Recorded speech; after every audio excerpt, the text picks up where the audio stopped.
because I had confided that I'm not even sure what's going on, like I feel different about my faith, like I don't even know what to think right now. My mind is so busy. They thought the solution was for me to go see this person. This said person was probably 30 years older than me. It was a snowstorm. His house was at a very nice house on top of a hill. I had never met this human before. His solution was my car wouldn't make it up his driveway. I needed to park at the bottom. He came down, put me in his vehicle, and drove me up to his house. During that time, he took me into his office where I was supposed to meet with him. I thought that, okay, I have a confidant. I thought it was going to be like this warm, fuzzy, like, oh, this is normal. People have this in their faith. Everybody goes through their doubts and just know it's part of the process and you're fine. And, if there's something I can do to support you, call me. No, it was basically an exorcism,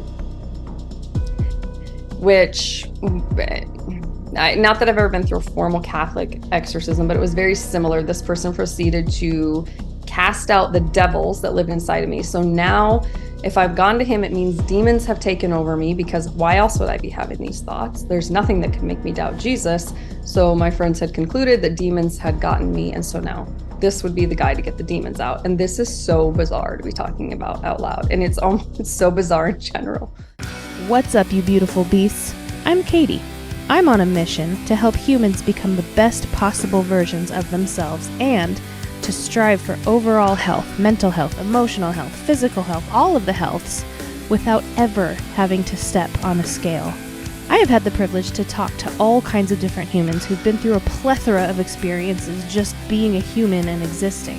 I believe that every single time somebody shares their story, at least one person listening will learn from it, be inspired by it, and maybe, just maybe, even change the entire direction of their life. These are the stories of humans unveiling their beautiful beast.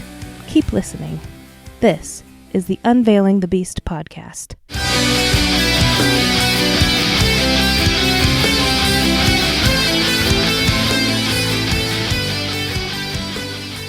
What up, beasts? Welcome back to the show. Today I'm hanging out with Amanda Lurz, and this is just a heads up that this is part one of a two-part episode, so buckle the fuck up and enjoy the ride.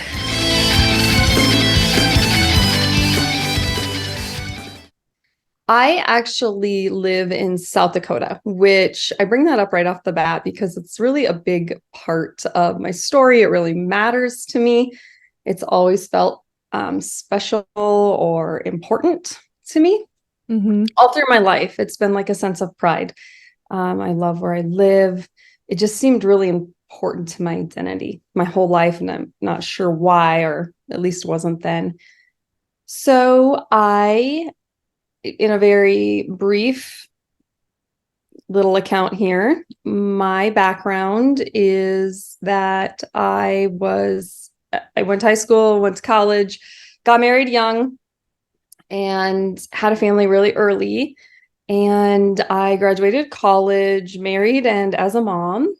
And I was a registered nurse. The tense is interesting around this conversation because I am still a licensed nurse. My background is registered nursing. Okay. I did that for 15 years. And there were shifts that took me out of that. Really, I'm not really sure how to describe that in a short way, but the short version is I found myself in a situation that I always describe as, an environment that I always describe as doing a lot of scoping, imaging, injecting, carving, and medicating, but doing very little healing. So my backstory as a nurse, also a large part of my backstory that is a spiritual connection. I've always felt very much like spirituality is a really huge part of healing. Always really saw a strong connection to what we believe and how our mind works and being part of the healing. Finding myself working in an environment day in and day out that was fixated on the physical and the transactional of the body without a lot of space for the mind or the spirit or the human experience in general. Mm. So for several years of my career, I worked in an operating room. So now you're really heavy on the technical. People are asleep. You're not talking to them. It's literally tools, literal saws and drills and knives, right? Uh-huh. And body parts. In body parts in a literally cold beige environment. And I say that in the most literal way. Yeah. This is I was working, right? So really very physical, meaning physical, like the focus is exclusively physical on the physical aspect of the body. Mm-hmm. So the reason I just kind of go to that entire extent was I couldn't explain all of this then, but I was shutting down more and more, becoming more and more unhealthy myself, which is a kind of a, what do I want to say? Almost like an ironic, because I was also very into health and fitness. I was really the go-to person for coworkers, friends. I was really into the health and fitness space. And so nothing really made sense. I was also very at the spiritual, but at the time it manifested as religious. So very religious and very devout to the doctrine that I practiced at the time. And so I was experiencing this very disconcerting experience of being very, very unhappy. I felt no love. I felt completely void. I was dying inside. I had ulcers. I was having panic attacks. Nobody knew about this. I was anxious all the time. I was so unhappy. I was a hyper controlling, rude, unhappy person walking around demanding other people conform to my religious beliefs and working in an environment that I hated. So that all would come to a head. And my body said no, is how I describe that. And I don't know if you're familiar at all with the work of Gabor Mate. Are you familiar with him? No. He is a Canadian physician who is, I believe he's probably close to 80 now. And his entire life's work has been around the mental conditions that cause our physical disease. And I reference him because one of his more well-known books is called When the Body Says No. And it's the concept that if we won't say no, no matter what the thing is, if it's to food, if it's to work, if it's to other people's requests, if it's to a marriage that we don't belong in, if it's to a job that we hate, if we won't say no, there comes a time where our body says no for us.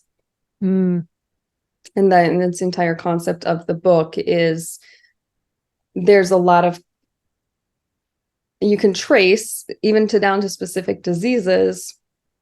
People with specific diseases have very similar life experiences, and you can almost trace like the pathology to these people share this type of experience. This person was always a doormat.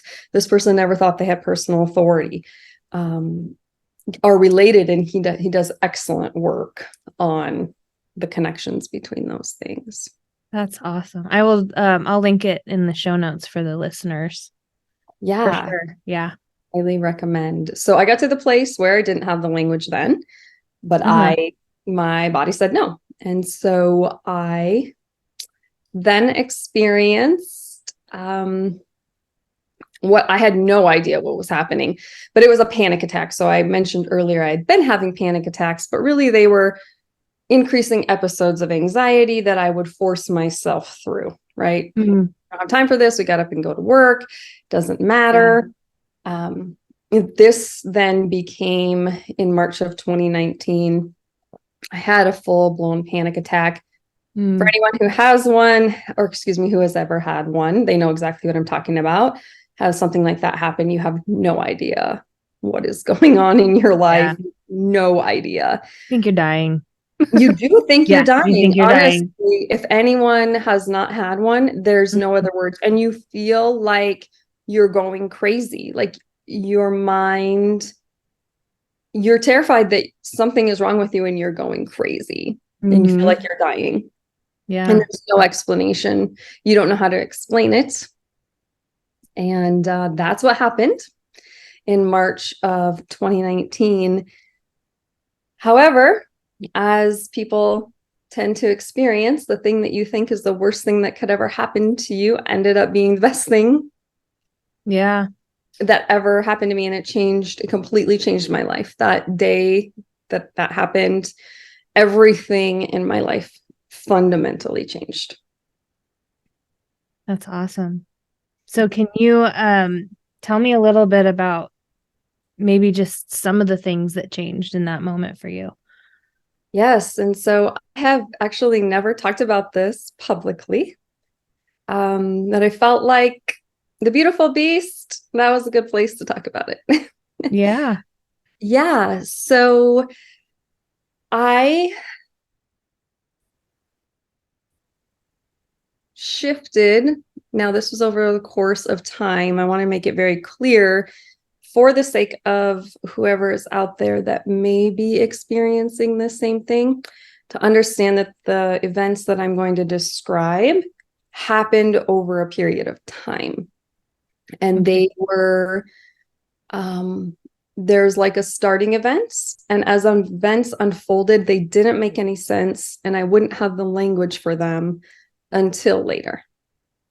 Got it.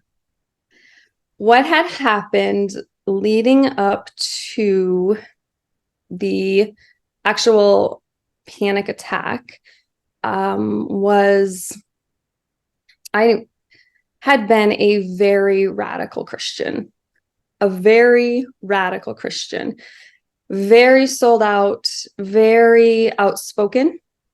I was the one that taught Sunday school, led the Bible study, got up at 3:30 in the morning. Those things aren't necessarily radical. I was taking it to the utmost level. The only people around me were Christians. They were people who were very into Christianity, not surface level. Everything in my life, I was always the A student. I was always at the top of the class. When it came to studying came very easily. Information integrates very easily and very quickly into my mind. I'm always looking for the next level. I always see connections between everything all the time, and I cannot not see those. So these same characteristics spilled over into my Christian practice. So there are a lot of ways people can experience Christianity.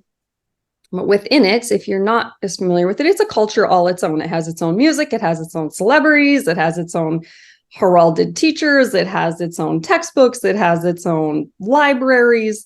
It is an entire thing all of its own. So I was, as always, a hungry seeker. So I am surrounding myself with people whose appetite is as ferocious as mine, wanting to understand the deepest levels of Christianity, wanting to excel. So everything in my world was completely saturated.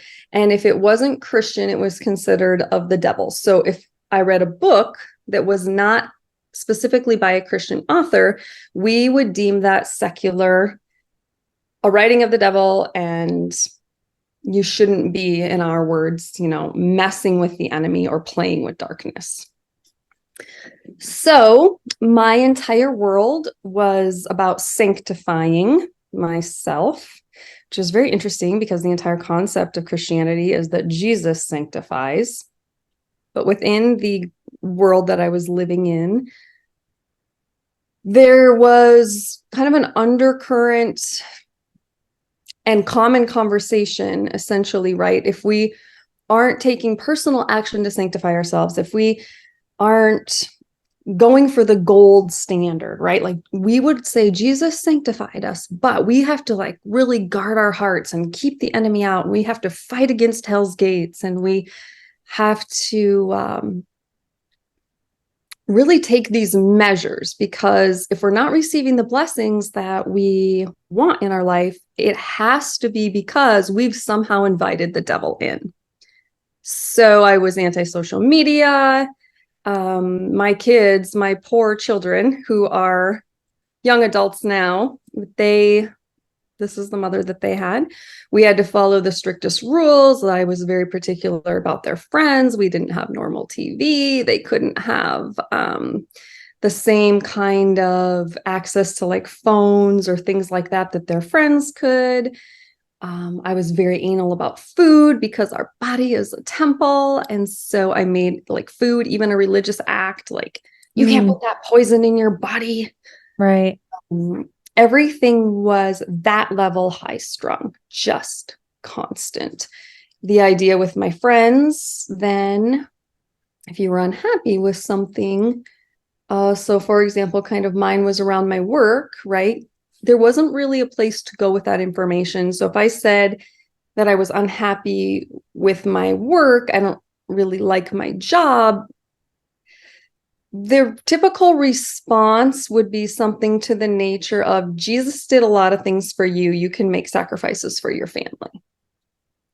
Right. So that kind of became the bar. Well, Jesus made sacrifices for you. Are you willing to make sacrifices for your family? Okay, well, if I'm going to be like Jesus, then I guess I have to sacrifice.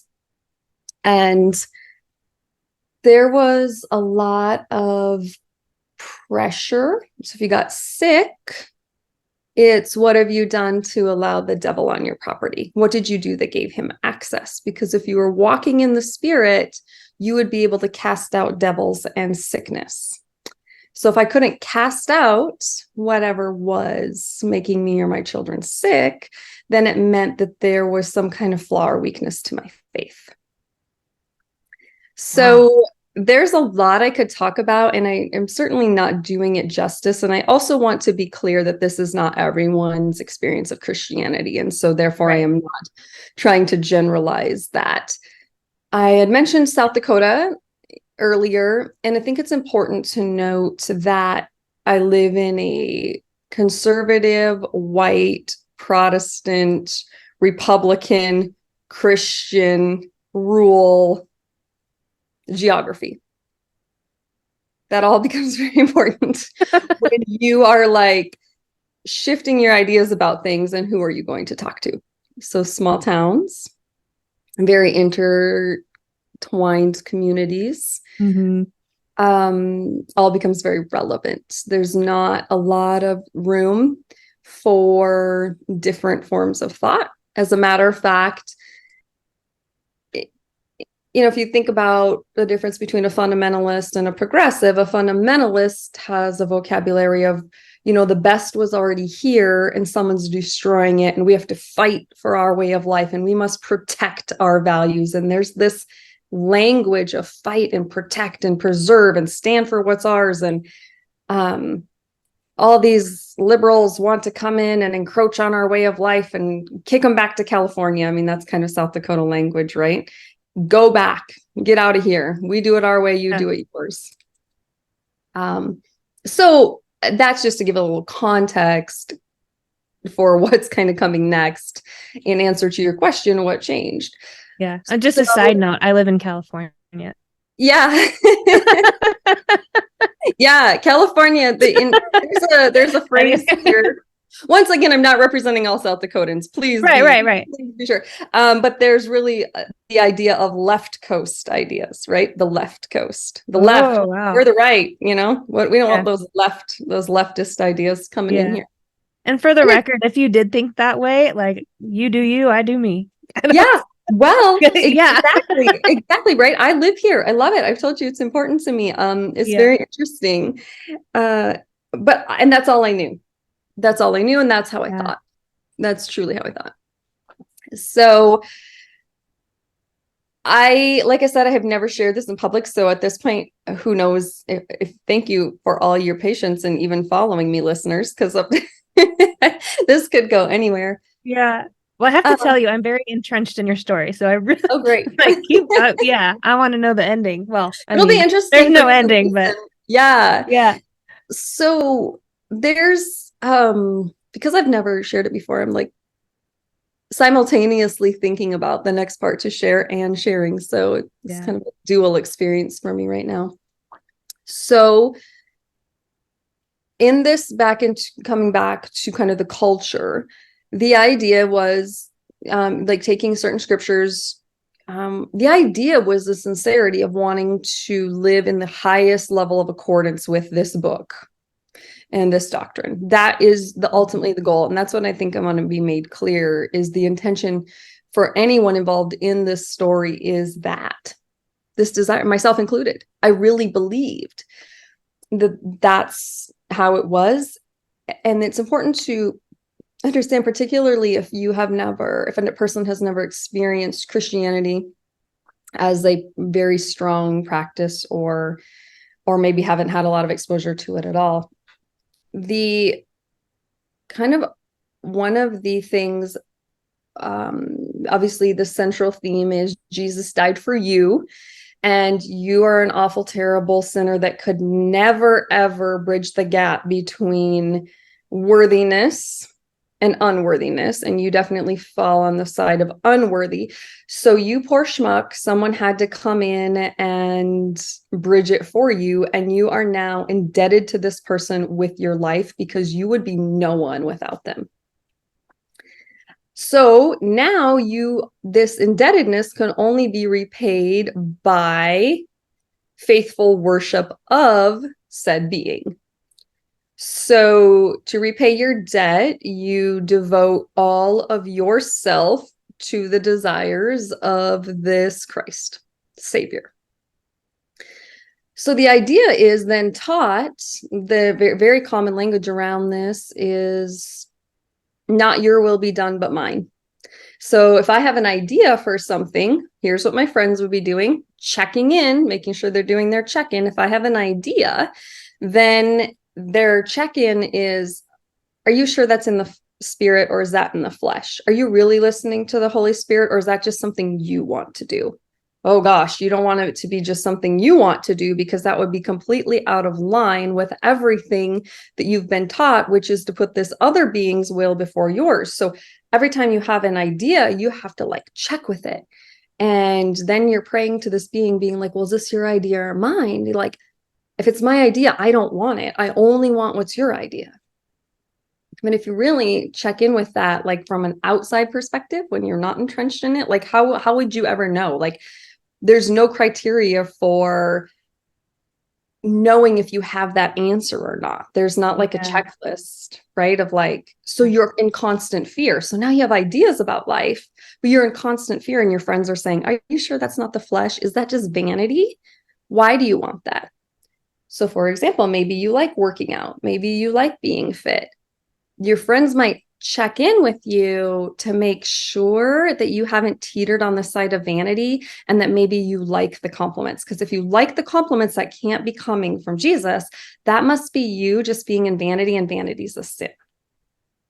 So you're in constant, like every interest that you have, you're like constantly in fear almost of yourself. Well, someone did compliment me, and then, oh my gosh, now I'm in my head and in a major head game over, maybe that is the reason I work out. Maybe my friends are right.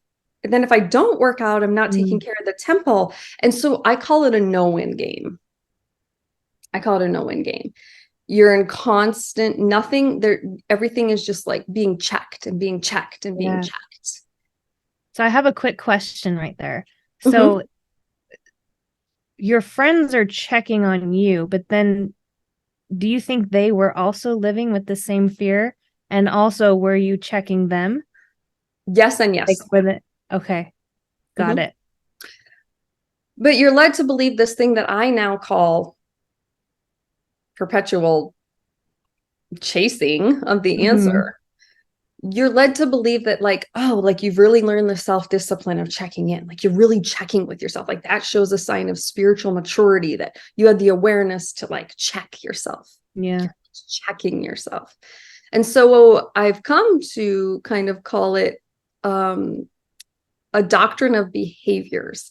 So the more self-disciplined I am, and the more things that the more protections I put up in my house. And if you and I were talking, well, oh, your son has a phone. Well, I don't give my kids a phone. Oh, your son's on social media. Yeah, we just don't do social media in my house. We don't want to give the devil a doorstep. We don't want to give him a foothold. So in you and I, it's almost an unspoken, right? My value is in how much self-discipline I can impose on myself. Mm. Right. And in a way, it's almost an ego game because I'm checking with you and making it clear what we don't. Oh, you let your kids watch that. Oh, okay. Yeah. We don't do TV here. That whole "we don't do that" line. Ooh, We don't do that. we don't do that. In retrospect, you can see so much ego.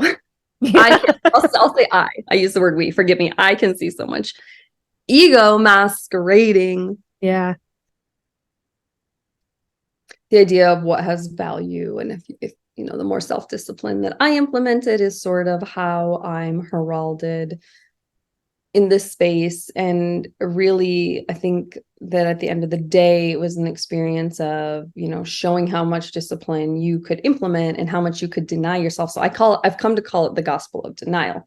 The more that a person can show that they have denied themselves in life, that would become a measure of their faith. Like, wow, they're really willing to give up so much.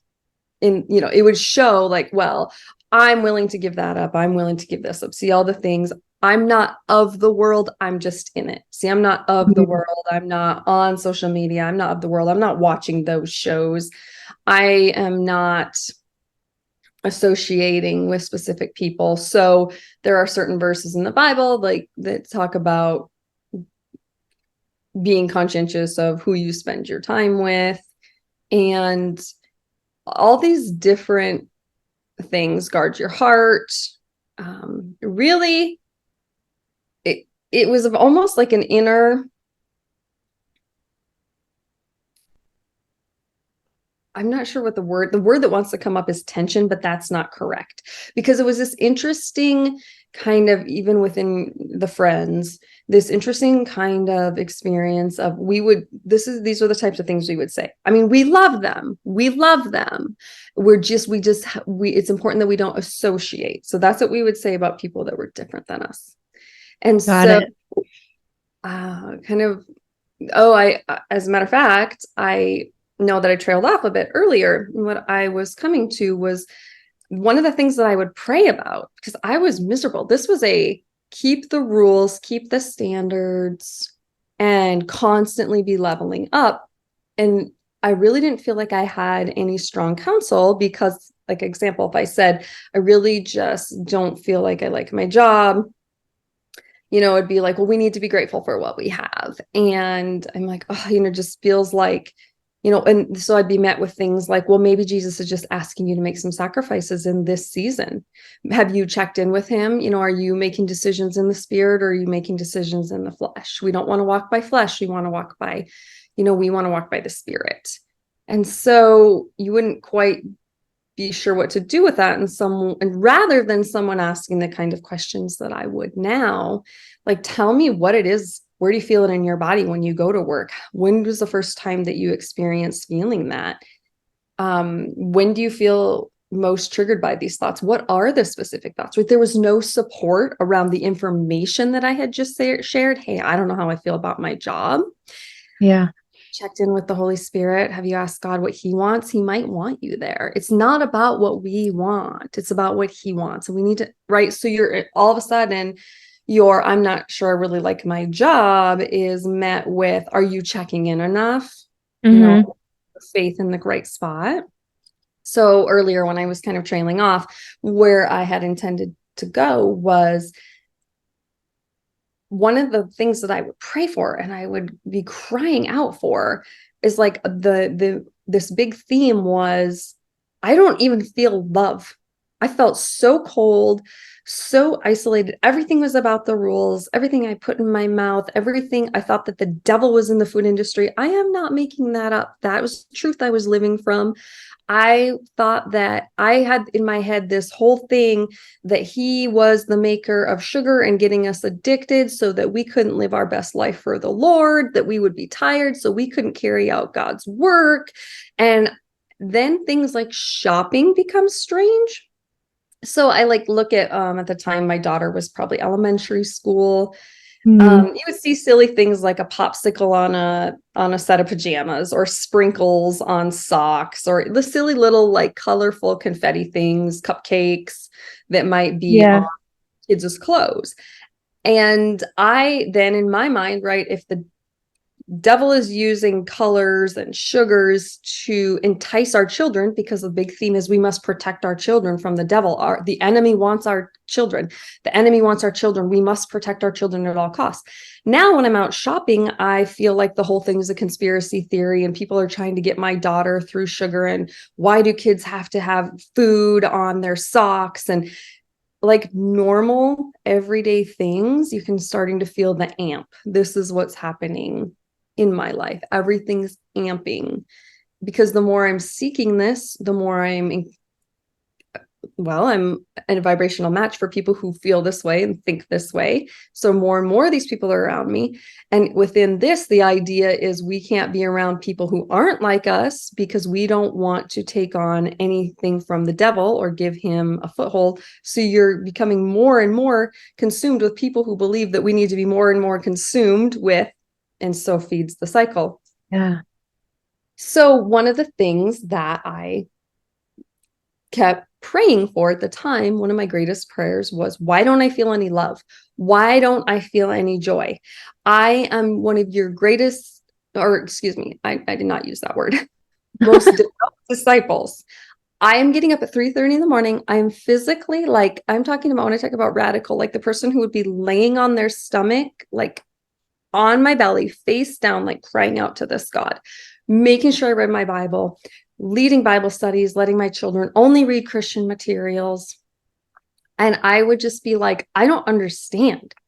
Like, I'm your most devout. Like, anytime anybody comes at me with anything, I rise up to that level. Or they say, maybe you need to read this, or maybe you need to pray this much. I would rise and I would rise. And no matter what someone brought at me, I would think, maybe that is. You're right. I haven't done that thing. I would go do it, and I would go do it. And it was adding in and adding in and adding in.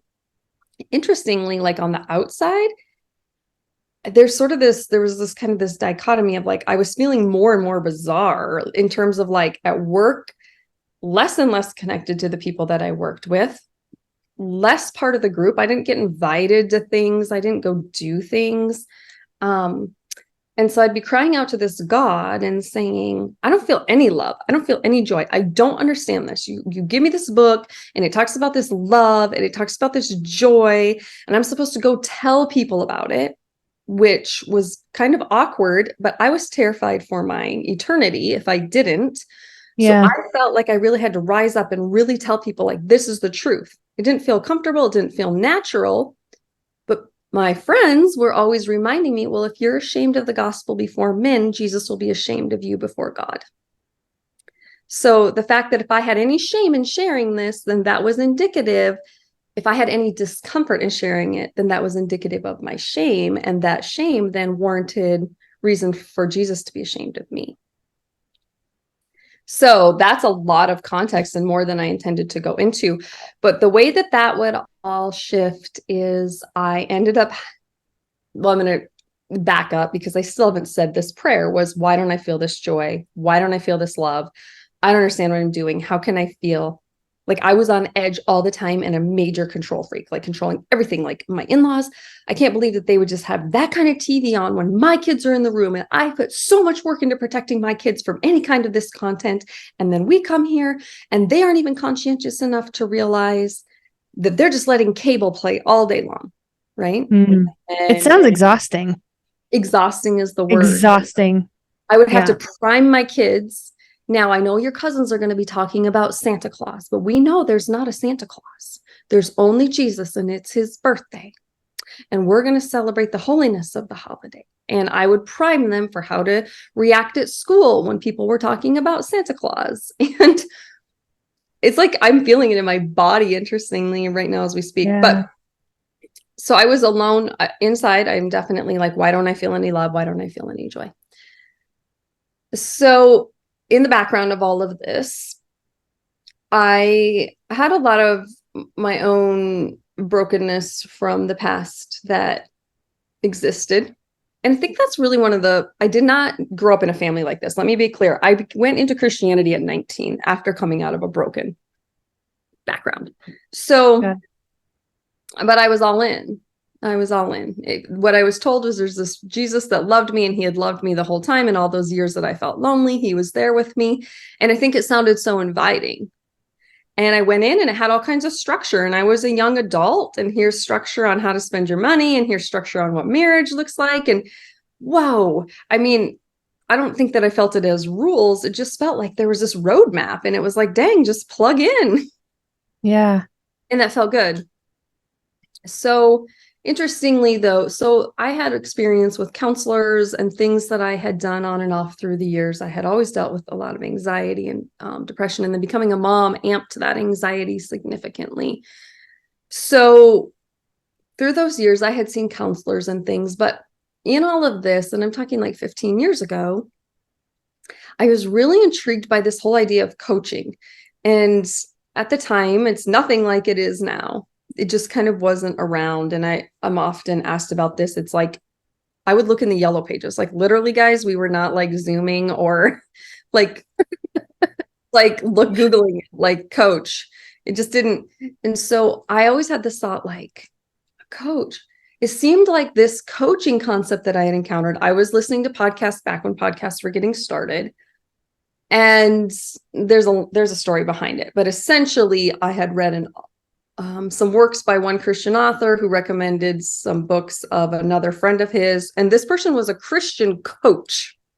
And the particular specialty of this coach was that he helped people find work that aligned with their God-given gifts. And he had a real gift for this. And he started by teaching a Bible study at his church, and then it kind of grew into a business. So he had Christian clientele based on the Bible, and he was helping them find work. I was like, this sounds really inviting. But that opened the door to the idea of coaching.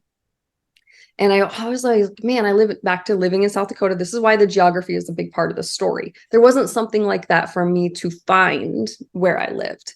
So there wasn't like a coach, right, in the phone book. There were counselors, but I remember having the distinct thought that I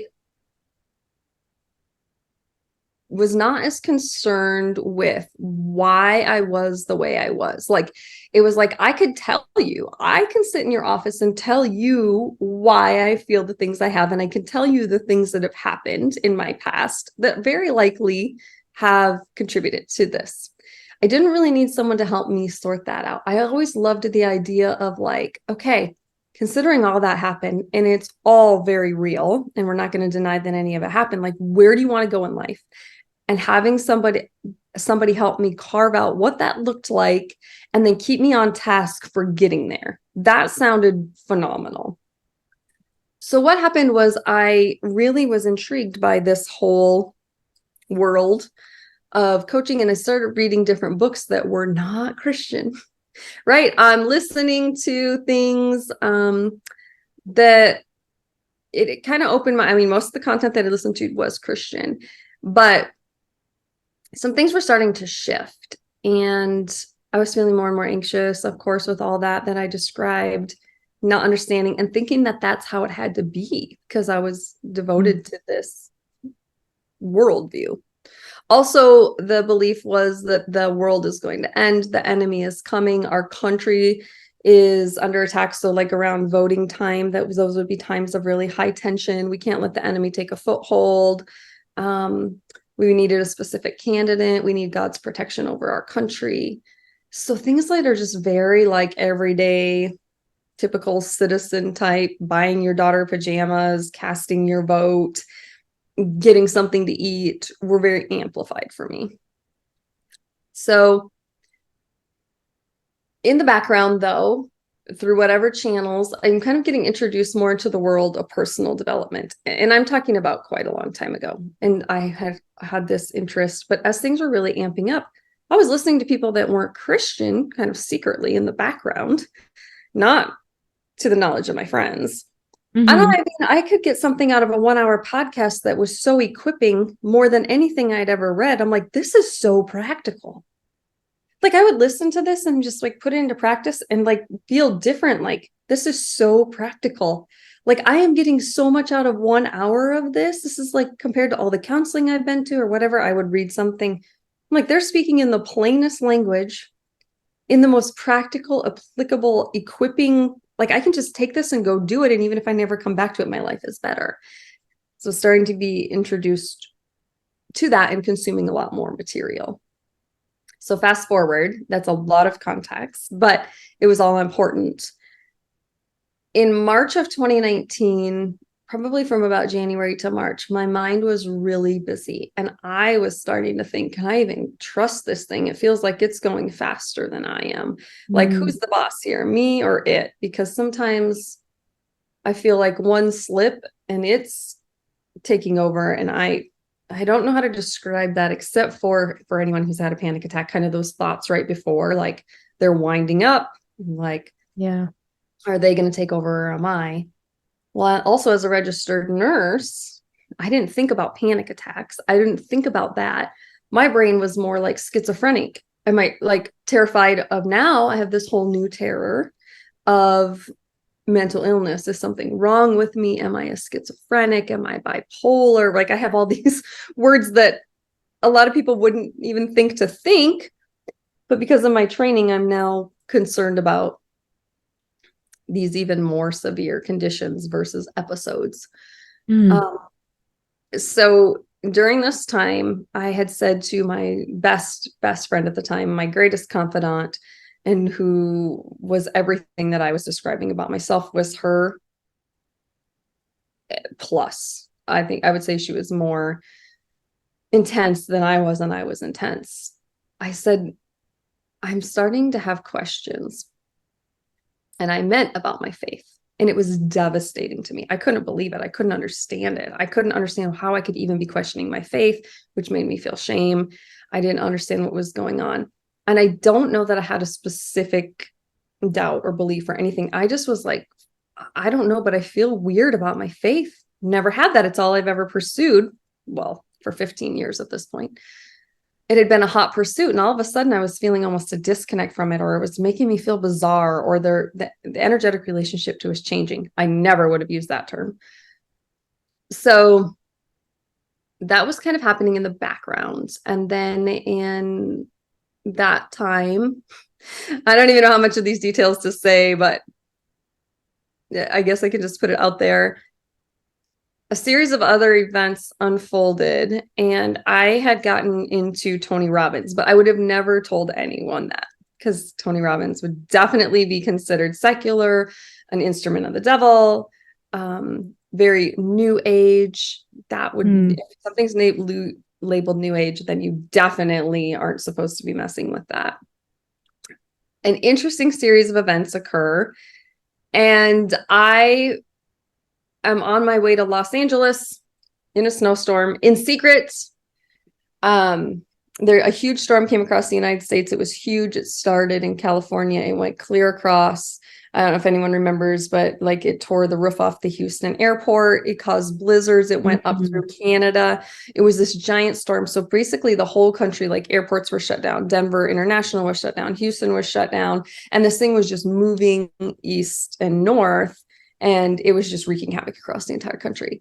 So flights were downed because of a blizzard. So this friend and I, not in the circle that I'm talking about, find ourselves driving through blizzards on our way to Los Angeles, because we're going to Tony Robbins and it starts in like 72 hours and we get there and flights are down. So we start driving, and we drive for 27 hours living on caffeine and in a snowstorm. which is just very unnerving, just blizzarding. You Californians can't understand the black ice and the whiteout conditions. You're not going 65 miles per hour. You're in areas that don't have any cell service. It's the middle of the night. It's like out of a horror movie. Yeah. So we were just living on coffee and no sleep. And remember, I had all sorts of anxiety that have led up to this point. I also had something traumatic happen right before I left, in that I had shared with my friends some of my doubts about my faith. And for the sake of names, I won't use them here. But essentially, my friends knew of a guy who they really looked to as like, I mean, they called him a prophet, and how talked about his prophecy skills. And they'd always mentioned this name. I mean, his name would come up, his name would come up. It was like this elusive character. Like, this all sounds so weird, but this is very happening in this small town where I live. And so right before I had made the decision to go to Tony Robbins, and I was going in a few days. But in this, because I had confided that I'm not even sure what's going on, like I feel different about my faith, like I don't even know what to think right now. My mind is so busy. They thought the solution was for me to go see this person. This said person was probably 30 years older than me. It was a snowstorm. His house was a very nice house on top of a hill. I had never met this human before. His solution was my car wouldn't make it up his driveway. I needed to park at the bottom. He came down, put me in his vehicle, and drove me up to his house. During that time, he took me into his office where I was supposed to meet with him. I thought that, okay, I have a confidant. I thought it was going to be like this warm, fuzzy, like, oh, this is normal. People have this in their faith. Everybody goes through their doubts, and just know it's part of the process, and you're fine. And, you know, if there's something I can do to support you, call me. No, it was basically an exorcism, which not that I've ever been through a formal Catholic exorcism, but it was very similar. This person proceeded to cast out the devils that lived inside of me. So now if I've gone to him, it means demons have taken over me, because why else would I be having these thoughts? There's nothing that could make me doubt Jesus. So my friends had concluded that demons had gotten me. And so now this would be the guy to get the demons out. And this is so bizarre to be talking about out loud. And it's so bizarre in general. But in this meeting, I was like, okay, well, I've definitely never pursued this. Maybe this is what's wrong. Like, I've definitely never done something like this. And I feel like I've done everything else. Like, this is kind of weird to me, but maybe it's the thing. Like, maybe, I don't know how this works, but whatever. And I was there for over 3.5 hours. I kept saying, I'm kind of uncomfortable. I want to leave. He would open up the Bible, put it in front of me, and say, what are these words? Read that to me. Read that to me. And it would be the words of Jesus. And it's basically like, I have the authority to cast out devils and demons, something like that. And I was like, okay, I would read it. And he'd say, are you telling me you don't believe the Bible? Is that what you're telling me? Aren't those Jesus's words? Don't you believe me? You don't believe me? Are you in my office saying you don't believe the holy truth of Jesus and his authority? Every time I would say this was awkward. So that had just happened. I could not leave his house because I'm under his mercy of getting me back down to my car in this snowstorm. At which point it was time for me to leave. And then he said, I need to come to your house. And I said, what? And he said, I need to come to your house. You're allowing the devil on your property. I need to come cast him off of your property. And your kids, they're getting sick. It's because you're not doing this every morning. This is what you're supposed to be doing. So fast forward, that had just happened. I did not let that person come to my house. That's all the more I need to say about that. I was going to ask. I was very shaken. And also I was feeling like in secret, like I didn't tell my husband any of the things that were going on. I was shook to the core, on top of all this anxiety that I had already had that led me to that circumstance that now I just drove home in a snowstorm. Now I'm going to Tony Robbins in a couple days. And so I have all this built up anxiety and kind of things that are going on in the background. And now I'm headed there under stressful circumstances, living on caffeine and no food and no sleep. And the nurse in me should have known what to expect. But I go to Tony Robbins and it was like, I wasn't in my best state of mind, but I remember the big thing walking in. We were in the Los Angeles Convention Center and there was 16,000 people at that event, 16,000. And I remember thinking, like, the big thing that I remember walking in, even kind of before it started, was I am not alone. This self-help stuff, these people that are talking about living your best life, like, I'm not crazy. Geographically, the people back home in my tiny little knit unit that I've built, they would think this is evil, but look, there's 16, like, I'm not making shit up. Like, people act or believe what I believe. They see what I see. They're outside of it. And 16,000 of them are here right now enjoying it. And that was huge for me. It was my first, like, almost like I'm safe here. Like, think of the irony of that. Like, in my little tiny group, I felt confined. I walk into a room with 16,000 people and I felt like I'm safe. Like, this is real. I didn't make this up. These different, because I was having different ideas about how the world worked. I wasn't sure that I was 100% sold on some of this other stuff, though I couldn't articulate the specifics. So during this time, if you've ever been to a Tony Robbins event, they are 7 in the morning till 7 at night. They don't actually ever break for lunch. If you go get something to eat, you're just doing it at the opportunity cost of hearing a speaker talk or missing part of the event. And they just supercharge your emotions and get you to connect in language that I have now, like the highest vibrational version of yourself, so you can experience it and really feel in your body what it's like to be at this place that is lovely and really embody the feeling of that. So we had 3 or 4 days of high intensity emotional charge. They're very active. You do a lot of physical movement. This was Unleash the Power Within, by the way, to any listeners who are familiar with some of Tony's events. Very amped up, and people are here from all over the world. They were translating in several languages.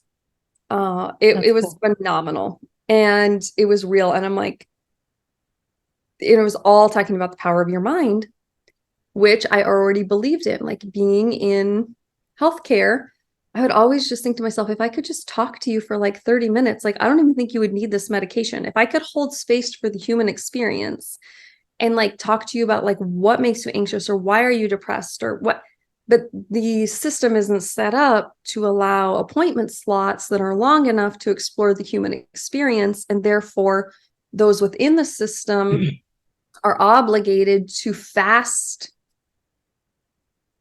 fixes, if you will. I want to put that out there because I want to make it very clear that it can very much feel like your provider doesn't care. That provider is at the mercy of his employer, who expects him to see a certain amount of people in a certain number of hours, and not just see them. We have to fully document everything we talk to you about.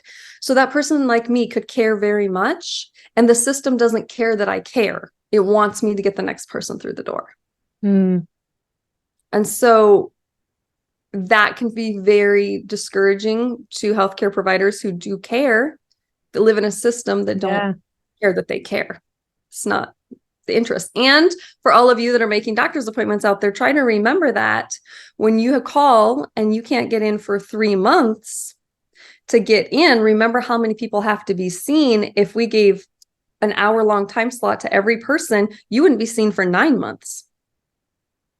So if you're out here demanding to be seen, but also want that seen to be quality, high quality in a long consult, then you're going to have to give on one side or the other. Either you're going to have to be more patient with getting in to see us, or you're going to have to recognize we can't give you a lot of time when you do get in. So people are in the middle of that balance. Yeah. That's actually super helpful, because just a quick side note, all of my parents have been like in and out of the hospital in the past few years, but specifically my stepdad's been in the hospital, I think 5 times in the last 7 weeks. And the frustration from my mom is exactly that. Like, I can't get in to see the XYZ doctor. And then when we're there, it's only 5 minutes, that everything that you just explained. So I appreciate that. I'm going to make sure that she listens to that, and my dad and my stepdad. Yeah. Yes, there are people who care. That's what I want you to know. The system is designed for transaction, not transformation. And the people who are drawn into helping that is the existing system. So you either conform or leave. or begin to transform, that takes a lot. There are people doing it. It's very, very, that's a big undertaking, and it is being done very much. We're seeing it come around. So coming back to this, I just wanted to make that clear, that it's not like people in there don't see. So I'm an example of that. That then I wanted that space, and that became part of my inner tension. Then was, I don't see I felt like we could avoid a lot of medication. I'm not anti-medication. I think it's an amazing tool. I didn't feel like it needed to be our starting line on every single person that came in. But if we don't have room for the conversation and you want to go home with some sense of relief, and I don't have an hour to get to know you, and I don't get to follow up with another hour with you next week, then maybe this is, internally I'd be like, well, it was better than nothing. We gave them something. I wasn't doing the prescribing, by the way, but I had to kind of find ways to reconcile my inner beliefs with my work on a day-to-day basis. So coming back to this whole scenario, I'm in this room now with 16,000 people who are celebrating the power of the mind. Walk on fire. That's pretty amazing when you really learn what you're capable of. All these things happened, but after 3 days of this super amped emotional state, living on coffee, and then there was no break, so I didn't really care. I'm like, well, I'm not hungry. I'd rather sit in here because, oh my gosh, there's no, I don't have anyone at home. I know that I have to go home in a few days, and I wanted to soak up every last second of where I was and the people that I was around, and embrace, this is representative of people all over, meaning there's people all over the world that think like this, that find this useful. And I, on the night before we needed to go home. Now, remember, we didn't fly because we drove. We weren't just going to get on an airplane and drive home. Now we had this 2-day drive home. The night before we were leaving, there's a lot of stimulus in there, a lot of cheering, a lot of noise, a lot of really amped energy and in the arena. And I went back to my room, and the person that I had gone with was a newer friend. I mean, we had hit it off, and she was really the only person the reason we connected was we were talking about Tony Robbins. We were just getting to know each other, and she said, well, I'm actually going to California. I'm going to see him in Los Angeles on Tuesday. And this was a Thursday. And I'm like, what? And so I started pulling every string in the book, trying to get time off from work and getting an airplane ticket, getting a ticket to the event. Everything that I could possibly pull off, I was trying to pull off, and we made it happen. So I didn't know her very well. We had connected a couple times, and we were roommates, and I went back to our hotel. And in that time, I was just shaking. I left the event. There was going to be a concert, and I'm like, I'm not staying for this. I feel weird. I don't feel right. I feel shaky. I feel really amped. I'm not really sure what's going on, but I don't feel okay. I'm going to go back to my hotel room. And I walked back to my hotel, and she was already there, and she'd kind of fallen asleep. In that time, I started just sweating profusely. I was terrified. I had every terrifying imaginable thought. I was sure I was going to die in an earthquake in Los Angeles. I was terrified of fire. I was in a state of sheer terror and shaking and sweating. I remember sweating through my clothes, just fully sweating through my clothes. I'm always cold. That's so unusual. I had to change my clothes. My sheets were soaked. There was nothing I could do. I was shaking, and I was starting to think I was going crazy. I was starting to have hallucinations. The nurse in me is not thinking right now. Whenever people are sleep deprived and have, then I was really amped up on caffeine, where I just drank coffee all day and Diet Coke in those days. Didn't really drink much water, hadn't ate anything, had been in this conference for 12 hours at a time. And longer on the Firewalker night. If you've ever been to one of these events, you're there till midnight or 1 o'clock in the morning, getting up, going back to your room till at 2, getting up at 5 or 6 so you can go back to the arena again at 7, and just living on caffeine. So I'm giving a ton of backstory, but it's all really important because it's all terrifying. And that's what I want to hear want your listeners to understand, is where I'm going to go next with this story is understanding that if you feel afraid, that's normal. And I'm going to proceed into the next part. But I end up having a panic attack in my hotel room with this person I really don't know very well. I didn't know what it was and thought I was going crazy. And somehow I need to get through the whole next day and then the 27-hour drive home and go back to work. All of that did happen. I didn't know what was going on. And I went home. And at that point, my body had totally shut down. When it was time to go to work the next day, I physically was curled in a ball.